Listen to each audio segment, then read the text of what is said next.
Right, so Iran are giving both Israel and Elon Musk's bag carrier, the tangerine-toned toxic mess that is in name at least the President of the United States, Donald Trump, a massive headache. And in fact have managed to pit Trump and Netanyahu against each other over it all as well. Oh dear, how sad. Never mind.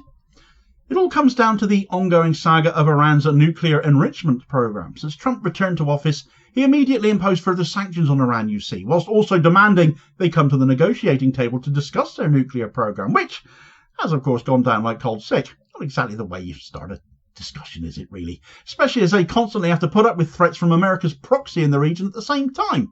Not that anyone in the mainstream media ever refers to Israel in such terms, but if the boot fits and all that. Between Israeli threats against Iran and American sanctions at the same time, whilst also demanding talks, of course, Iran has given both of them short shrift, and a statement issued by Iranian President Pezeshkian in light of all of this is possibly the most devastating takedown of Trump and Israel you'll have heard in a long time. Right, so Iran have had enough of Israeli and Trumpian threats and have given both entities both barrels, verbally speaking, in light of Iran's current perceived weakness.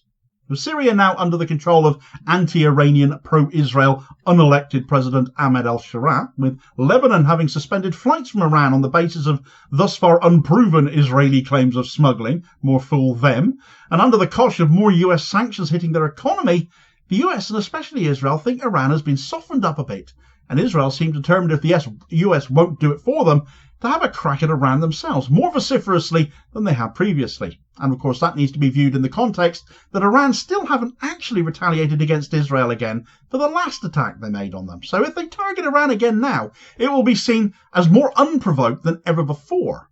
And it is those nuclear sites in Iran at that Israel are threatening. Iran are not having a bar of it, nor of Trump and his sanctions before negotiation bully boy tactics, and President Pezeshkian has made that abundantly clear in a rather devastating statement. Those who claim to uphold human rights, peace and stability are the same ones carrying out assassinations. They have killed 18,000 of our people and falsely accuse us of terrorism. In their directives, the American president labelled us as terrorists, accusing us of destabilising the region. Yet they have assassinated our youth, scientists, officials, and even our president and Friday prayer leaders, only to turn around and call us the terrorists. Those who speak of human rights and peace are the same ones supplying weapons to Israel for its bombings and terror campaigns, while claiming to seek regional security. Ismail Haniyeh, who was our guest after the presidential inauguration, was assassinated. More than 50,000 innocent people have been martyred in Gaza, and yet they call Iran a terrorist state. They tell us we shouldn't have weapons, facilities or missiles, meaning that just as Israel bombed Gaza, it could bomb our country and walk away. They claim from their podiums that they want to negotiate with us, yet at the same time they shut down all avenues and take every necessary measure to overthrow us. They threaten the world against dealing with Iran while calling for negotiations. If you truly want dialogue, why act this way? Enemies within and outside Iran, whether deliberately or out of self-interest, are working to spread despair and division, trying to make people lose faith in the government, leadership and future. Once they instigate conflict, they can easily do as they please and destroy the country. What are you doing in this region that would force us to disrupt your security? You come here, terrorise and devastate the people, then claim you are bringing peace while labelling us as terrorists. I never sought the presidency for personal gain, but for the honour, dignity and pride of Islam, our faith and our nation, and I will continue on this path.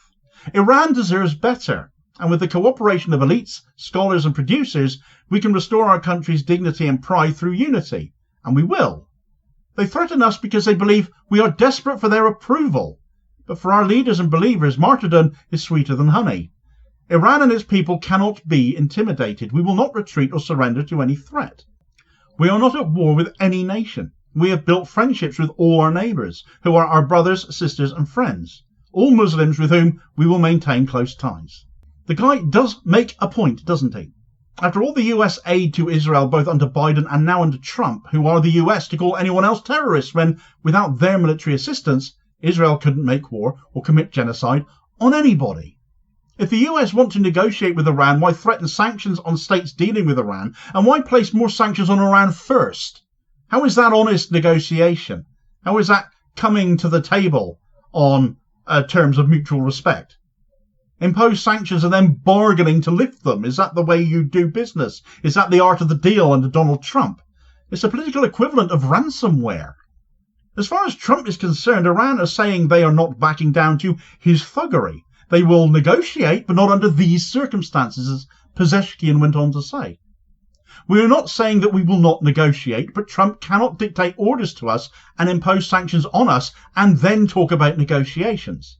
The US wants us to go to negotiations humiliated, and this will not happen, the Iranian president stated. If Trump is a negotiator, why is he obstructing talks? Pezeshkian added. The policies of double standards have become exposed to the Iranian people, and the enemy's plots will not deter them. Iran is capable of solving many problems by relying on its local capabilities, and no one can prevent our development, as we will find solutions and continue our path. While Trump is certainly upsetting Iran, he's also upsetting Israel over Iran. As a report out yesterday implies that whilst all eyes regarding Israel are on Gaza and on the West Bank and so on and so forth, they are now also talking about attacking Iran on top of all of that, with or without US consent at that. And it is those nuclear facilities they have set their eyes on as their targets. Israel want Iran to abandon their nuclear research completely.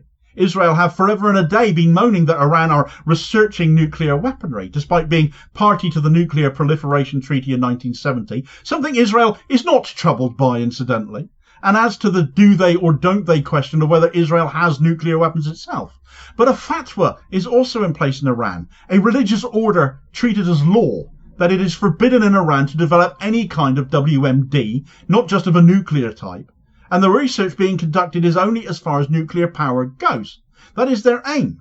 Though not helping Iran's case, I will say, has been their over-enrichment of uranium above levels needed for energy production, in all likelihood just to wind the West up, in my opinion, as they continue to dictate terms to Iran instead of actually negotiate. But it doesn't help their case particularly. That, incidentally, is the opposite of weaponizing religion, as Israel does every single sodding day, making the lives of ordinary Jewish people around the world less safe. Anyway, Israel are taking it upon themselves now to order Iran to shut down its research, or they'll attack it seems, with or without US approval. This would, I think, be the height of Israeli stupidity, though.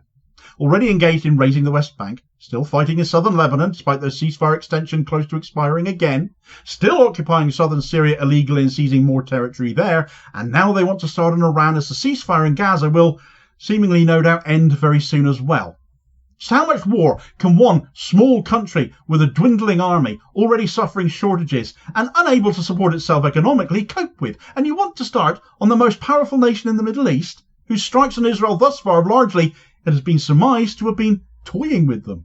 Given the sort of gear they purportedly have that they've been showing off in war games, and all with Israel's air defences having been consistently weakened, though whether they've been able to address that to some extent or other whilst the Gaza and Lebanon ceasefires have held remains to be seen. Would Iran bite? They've shown a lot of restraint up until now, and any retaliation on Israel would likely see the US get involved. Everything Netanyahu has wanted for so long anyway, madman that he is. But you can't see them letting a strike on their nuclear facilities, with goodness knows what fallout that could come from that, going unanswered at all. And that is especially relevant right now following the drone strike on Chernobyl in Ukraine this week. All the concern that rightly elicited. So would the same thing happening in Iran not be just as bad? Just as concerning? As much as Russia is coming for heavy criticism of that, would Israel get that criticism too? You kind of think they wouldn't, don't you? I think the answer to that is probably not, because Western hypocrisy is absolutely stunning, isn't it? The fact of the matter is, though, that Iran are saying they will bite. They will not be pushed around. They won't negotiate anything from a position of sanctioned humiliation, and Netanyahu is more deranged than ever if he takes another shot at Iran now on top of everything else. Speaking of which, Iran isn't the only nation that has been quiet of late, finding their voice again when it comes to the matter of Israel, because the Houthis in Yemen have dropped a bit of a bombshell on Netanyahu and co too, if they figure the Gaza ceasefire can still be derailed, even as hostage exchanges have gone ahead today as scheduled with no altercations at all.